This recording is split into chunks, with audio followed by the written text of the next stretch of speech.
Hello again. It has been a hot minute since I put out a video. I will say that. Mainly because of excuses that I am about to say. But I think it's fine. Anyway, regardless, I just felt that I should probably do one. So I'm going to continue with my slow-going Curse of Strahd campaign diary series. Currently, my group is on about session 20. I think 21 is coming up next. So I have to go all the way back to 3 and catch up quite a bit. So I'm going to do my best to do that now. Anyway, but before I start, I want to shout out 2 resources that I've been using the most for my campaign, which has been, let me do the fancy transition, which has been from the Curse of Strahd subreddit. One of them is from Mandy Mod. I think they're the mismanager. I don't know what that means, but their series of fleshing out Curse of Strahd has been really helpful and handy. There is a lot of good resources from them. There's a ton of things. This is just how to play Strahd. Or actually, it's just the basics, it seems. Very helpful. The other one I want to mention is from Dragnacarda, which is called Curse of Strahd Reloaded. It is a whole series of a lot of content from Curse of Strahd that really adds and supplements a lot of things to it that kind of lack in the baseline adventure. You're certainly more than welcome to run it without these, and I highly recommend you doing that potentially the first time, but on my second time through, I've been wanting to kind of expand on things, kind of improve from what I did last time, and this has allowed me to kind of do that. Instead of having to create all this myself, I can just kind of pick and choose things that are within this. And what's also nice from both of them is that they're all supplemental. Some of it completely replaces things, but it really just adds to it. It really doesn't take anything else away, which is really nice. It just improves on an already fantastic adventure. So of those 2, I highly recommend checking those 2 out. And that is on the Curse of Strahd Reddit itself. We left off with them carting over the wine from the winer.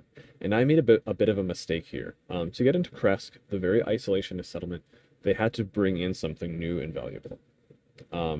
But I didn't really communicate that effectively. And so it felt kind of questy. So it's like, oh, we want to get into Krezk.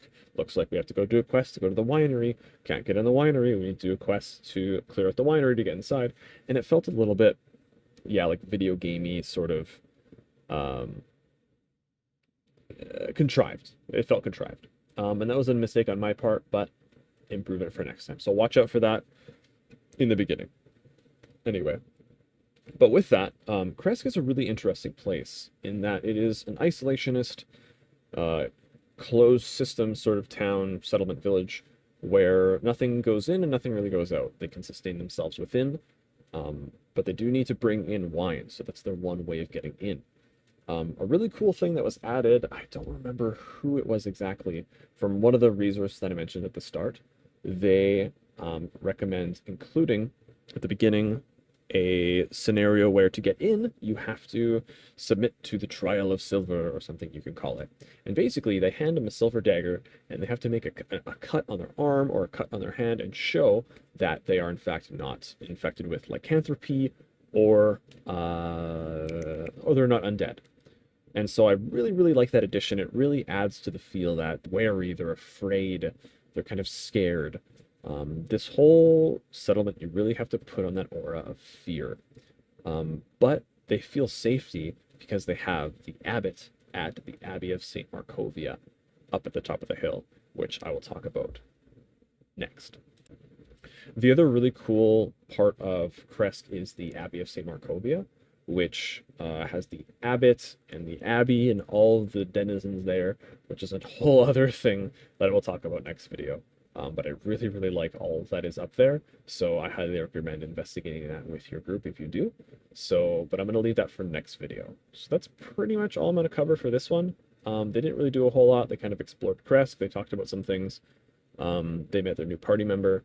That's about it. Not a whole lot happened that session. So yeah, that's pretty much it. So the next video, I will talk about their trip up to the Abbey, which was very interesting. their discovery of the Tome of Strahd, one of the key artifacts within the campaign, and how they dealt with everything that was up there. So please stay tuned for the next one. If you like this video, let me know. I'll continue making more. I think I will do it anyway, whether you like it or not, but that's fine. Leave a comment if you have any specific questions, and I hope to see you soon.